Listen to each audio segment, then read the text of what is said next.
ಬನ್ನಿ ಶುಕ್ರವಾರದ ಸಂಚಿಕೆಯಲ್ಲಿ ಆಸೆ ಸೀರಿಯಲ್ ಏನಾಗ್ತಾ ಇದೆ ಅಂತ ನೋಡ್ಕೊಂಡು ಬರೋಣ. ಈ ಕಡೆ ರೋಹಿಣಿ ತುಂಬ ಸುಸ್ತಾಗಿರ್ತಾಳೆ. ಮನೋಜ್ ನನ್ನ ಕೈಲಿ ಆಗ್ತಾ ಇಲ್ಲ, ತುಂಬ ಸುಸ್ತಾಗ್ತಾ ಇದೆ ಅಂದಾಗ, ಹೌದು ರೋಹಿಣಿ, ನನಗೂ ನಿನ್ನನ್ನು ನೋಡೋಕ್ಕಾಗ್ತಾ ಇಲ್ಲ. ನಿಮ್ಮ ಅಪ್ಪ ಬೇಗ ಜೈಲಿದ್ದ ಹೊರಗೆ ಬರಬೇಕು, ಆವಾಗಲೇ ಇದೆಲ್ಲ ನಿಲ್ಲೋದು. 48 ದಿವಸ ನಾನು ಹೇಗೆ ನಿನ್ನ ಬಿಟ್ಟಿರಲಿಲ್ಲ ರೋಹಿಣಿ ಅಂತ ಮನೋಜ್ ಹೇಳಿದಾಗ, ಏನು ಮನೋಜ್ ಈ ಥರ ಮಾತಾಡ್ತಾ ಇದೀಯ, ನನಗೆ ಎಷ್ಟು ಕಷ್ಟ ಆಗ್ತಾ ಇದೆ, ನೀನು ನೋಡಿದ್ರೆ ಈ ಥರ ಮಾತಾಡ್ತೀಯ, ನಾನು ಇದರಲ್ಲಿ ಹೇಗೆ ಕೆಲಸ ಮಾಡಲಿ, ಹೇಗೆ 48 ದಿವಸ ಈ ವ್ರತ ಮಾಡಲಿ ಅಂತ ಮಾತಾಡ್ತಾ ಇರಬೇಕಾದ್ರೆ ಅವಾಗ ಶಾಂತಿ ಕೂಡಕ್ಕೆ ಹೋಗ್ತಾಳೆ ರೋಹಿಣಿ ಅಂತ. ಏ ರೋಹಿಣಿ ಎಲ್ಲಿದೀಯ, ಬೇಗ ಬಾ ಊಟ ಮಾಡಬೇಕು ಅಂತ ಶಾಂತಿ ಕರೆದಾಗ ಸೂರ್ಯ ಕೂಡ ಅಲ್ಲೇ ಇರ್ತಾನೆ. ಈ ಪೌಡ್ರಮ್ಮ ನೋಡ್ತಾ ಇದ್ರೆ ನನಗಂತೂ ತುಂಬ ನಗು ಬರ್ತಾ ಇದೆ. ಮುಂಚೆ ನೋಡಿದ್ರೆ ಶೋರೂಮಲ್ಲಿರೋ ಗೊಂಬೆ ಥರ ಇದ್ರು, ಇವಾಗ ನೋಡಿದ್ರೆ ನೆಲ ಒರೆಸೋ ಮಾಪ್ ಥರ ಆಗ್ಬಿಟ್ಟಿದ್ದಾರೆ ಅಂತ ನಗ್ತಾ ಇರಬೇಕಾದ್ರೆ, ನೋಡಿ ನನ್ನ ಬಗ್ಗೆ ಕರೆಕ್ಟಾಗಿ ಮಾತಾಡಿ, ಈಗೆಲ್ಲ ಮಾತಾಡಬಾರ್ದು ಅಂತ ರೋಹಿಣಿ ಹೇಳಿದಾಗ, ನಾನು ಕರೆಕ್ಟಾಗೇ ಮಾತಾಡ್ತಿದ್ದೀನಿ ಪೌಡ್ರಮ್ಮ ಅಂತ ಹೇಳಿ ನಗ್ತಾನೆ.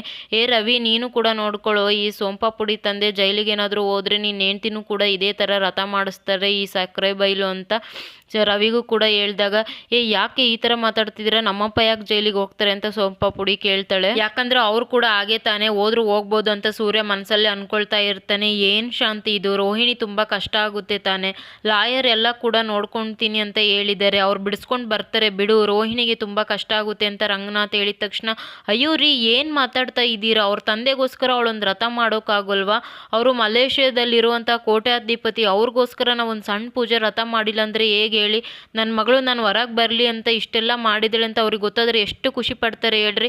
ಅವ್ರು ಜೈಲಿಂದ ಬಿಡುಗಡೆ ಆಗಿ ನಮ್ಮ ಮನೆಗೆ ಬಂದ ತಕ್ಷಣ ನಾನು ಎಲ್ಲನೂ ಕೂಡ ಹೇಳ್ಬಿಡ್ತೀನಿ, ನಿಮ್ಮ ಮಗಳು ಏನೇನು ಮಾಡಿದಾಳೆ ಅಂತಲೂ ಹೇಳ್ಬಿಡ್ತೀನಿ, ಅವಾಗ ಅವ್ರು ಎಷ್ಟು ಖುಷಿ ಆಗ್ತಾರೆ ಹೇಳಿ, ಖುಷಿಗೆ ಇನ್ನೂ ಸ್ವಲ್ಪ ಜಾಸ್ತಿ ಚಿನ್ನನೂ ಕೂಡ ಕೊಡ್ಬೋದು ಅಲ್ವಾ ಅಂತ ಶಾಂತಿ ನಗ್ತಾ ಹೇಳ್ತಾ ಇರ್ತಾಳೆ. ಅದೇ ಅನ್ಕೊಂಡೆ ಸಕ್ಕರೆ, ನೀನು ಯಾಕೆ ಇಷ್ಟೊಂದೆಲ್ಲ ಖರ್ಚು ಮಾಡ್ತಾ ಇದೀಯಾ, ಕಷ್ಟಪಡ್ತಾ ಇದೀಯಾ ಅಂತ ನನಗೆ ಇವಾಗ ಗೊತ್ತಾಯ್ತು ಬಿಡು ಅಂತ ಸೂರ್ಯ ನಗ್ತಾ ಇರ್ತಾನೆ. ರೋಹಿಣಿ ನೋಡಮ್ಮ, ನೀನಂತೂ ಈ ವ್ರತ ತುಂಬ ಚೆನ್ನಾಗಿ ಮಾಡಲೇಬೇಕು ಅಂತ ಹೇಳಿದ ತಕ್ಷಣ, ಸರಿ ಆಯಿತು ಅತ್ತೆ ಅಂದ್ಬಿಟ್ಟು ಹೊಟ್ಟೆ ಹಸಿತಾ ಇದೆ ಅಂತ ಊಟ ಕುತ್ಕೊಳಕ್ಕೆ ಹೋಗ್ತಾಳೆ. ಅಯ್ಯೋ ಪೌಡ್ರಮ್ಮ, ನೀನೇ ನಮ್ಮ ಜೊತೆ ಕುತ್ಕೊಂಡು ಊಟ ಮಾಡ್ತಾ ಇದೀಯಾ ಅಂದಾಗ, ಮತ್ತೆ ಇನ್ನೆಲ್ಲಿ ಕುತ್ಕೋಬೇಕು ಅಂತ ರೋಹಿಣಿ ಕೇಳ್ತಾಳೆ. ಯಾಕೆ ಪುರೋಹಿತರು ಹೇಳಿದ್ದು ಎಲ್ಲ ಮರ್ತೋಗ್ಬಿಟ್ಟಿದ್ದೀರಾ, ನೀವು ನಮ್ಮ ಜೊತೆ ಎಲ್ಲ ಕುತ್ಕೊಂಡು ಊಟ ಮಾಡೋ ಆಗಿಲ್ಲ, ನೀವು ನೆಲದ ಮೇಲೆ ಉಪ್ಪು ಖಾರ ಏನು ಇಲ್ಲದೆ ಇರುವಂಥ ಅಡುಗೆನ ಊಟ ಮಾಡಬೇಕು, ಪುರೋಹಿತರು ಹೇಳಿದರೆ ತಾನೇ, ಹೌದು ತಾನೇ ಸಕ್ಕರೆ, ಇದನ್ನೇ ತಾನೇ ಪುರೋಹಿತರು ಹೇಳಿದ್ದು ಅಂತ ಸೂರ್ಯ ಕೇಳ್ತಾನೆ.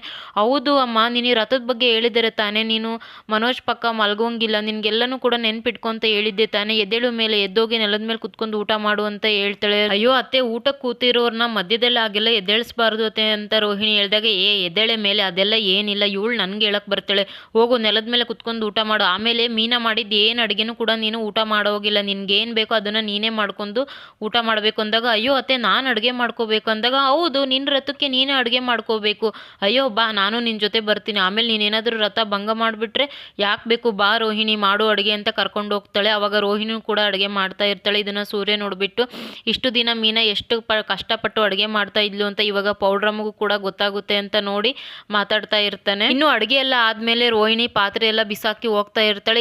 ರೋಹಿಣಿ ಎಲ್ಲೇ ಹೋಗ್ತಾ ಇದೀಯಾ, ಪಾತ್ರೆ ಎಲ್ಲ ಹಾಗೆ ಬಿಸಾಕಿ ಹೋಗ್ತಾ ಇದೆಯಲ್ಲ ಅಂದಾಗ, ಅಯ್ಯೋ ಅತ್ತೆ ನಾನೇನು ಮಾಡಲಿ, ಇದನ್ನೆಲ್ಲ ಮೀನಾ ತಾನೇ ತೊಳೆಯೋದು ಅಂದಾಗ, ಏನಿಲ್ಲ ಪುರೋಹಿತರು ಹೇಳಿದರೆ ತಾನೇ, ಮತ್ತೆ ಎಲ್ಲನೂ ಮರ್ತೋಗ್ತಾಳೆ, ಪದೇ ಪದೇ ಎಲ್ಲನೂ ಕೂಡ ನಾನು ನೆನ್ಪು ಮಾಡಬೇಕು, ನೀನು ಟೀ ಮಾಡೋದು, ಟೀ ಕುಡಿಯೋದು, ತೊಳೆಯೋದು ಎಲ್ಲ ನಿಂದೆ ಕಣೆ, ನಿನ್ನ ಕೆಲಸ ನೀನೇ ಮಾಡಬೇಕು, ಬೇಗ ಬಂದು ತೊಳಿ ಅಂದಾಗ, ಅಯ್ಯೋ ಅತ್ತೆ ಇಷ್ಟೆಲ್ಲ ತೊಳೆಯೋಕ್ಕಾಗೋಲ್ಲ ಅತ್ತೆ, ನನಗೆ ರಥ ಮಾಡಿ ತುಂಬ ಸುಸ್ತಾಗ್ತಾ ಇದೆ ಅಂದಾಗ, ಸುಸ್ತು ಎಲ್ಲನೂ ಹೋಗುತ್ತಮ್ಮ ಗುಂಗ್ರಮ್ಮ, ಇದನ್ನೆಲ್ಲ ಮಾಡಿದರೆ ಎಲ್ಲನೂ ಸರಿ ಹೋಗುತ್ತೆ, ಫಸ್ಟು ಇದನ್ನೆಲ್ಲ ಕ್ಲೀನ್ ಮಾಡು ಅಂತ ಹೇಳ್ಬಿಡ್ತಾಳೆ ಶಾಂತಿ. ಸೂರ್ಯ ಇದನ್ನ ನೋಡಿ ನಗ್ತಾ ಇರ್ತಾನೆ. ಏನು ಕಾಲ ಬಂತಪ್ಪ, ಆ ಪುರೋಹಿತರಿಗೂ ಆ ದೇವರಿಗೂ ತುಂಬ ಥ್ಯಾಂಕ್ಸ್ ಹೇಳಬೇಕು, ಈ ಪೌಡ್ರಮ್ಮನ ಕೈಲಿ ಇಡೀ ಮನೆ ಕೆಲಸ ಮಾಡಿಸ್ತಾ ಇದ್ದಾರೆ ನಮ್ಮ ಸಕ್ಕರೆ ಬೈಲು, ಇದೇ ಥರ ಮಾಡ್ತಾ ಇದ್ರೆ ಎಷ್ಟು ಖುಷಿಯಾಗುತ್ತೆ ನನಗಂತೂ. ಮೀನಾ ಇದೇ ಖುಷಿಗೆ ರಾತ್ರಿಗೆ ಪಾಯಸ ಮಾಡು ಆಯ್ತಾ ಅಂದಾಗ, ರೋಹಿಣಿ ಕೂಡ ಮೀನಾ ನನಗೂ ಕೂಡ ಒಂದು ಕಪ್ ಮಾಡಿ ಅಂತ ಹೇಳ್ತಾಳೆ. ನಿನ್ಗೇನೇ ಆಗಿದೆ, ಎಷ್ಟು ಸರಿನೇ ಹೇಳಬೇಕು, ನೀನು ಅದೆಲ್ಲ ತಿನ್ನೋ ಆಗಿಲ್ಲ ಅಂತ, ಉಪ್ಪು ಖಾರ ಇಲ್ಲದೆ ಇರೋ ತಿನ್ನಬೇಕು ಕಣೆ ಗುಂಗ್ರಿ, ಎಷ್ಟು ಸತಿ ಹೇಳಿದ್ರು ಬರೀ ಇದೇ ಮಾಡ್ತಾಳೆ ಅಂತ ಶಾಂತಿ ಮತ್ತೆ ಬೈತಾ ಇರ್ತಾಳೆ.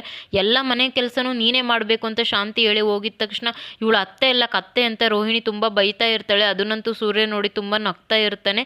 ಇದಿಷ್ಟು ಇವತ್ತಿನ ಸಂಚಿಕೆ. ಯಾರೆಲ್ಲ ಸಬ್ಸ್ಕ್ರೈಬ್ ಮಾಡ್ಕೊಳ್ದೆ ವಿಡಿಯೋ ನೋಡ್ತಾ ಇದ್ದೀರಾ ಪ್ಲೀಸ್ ಸಬ್ಸ್ಕ್ರೈಬ್ ಮಾಡ್ಕೊಂಡು ವಿಡಿಯೋ ನೋಡಿ.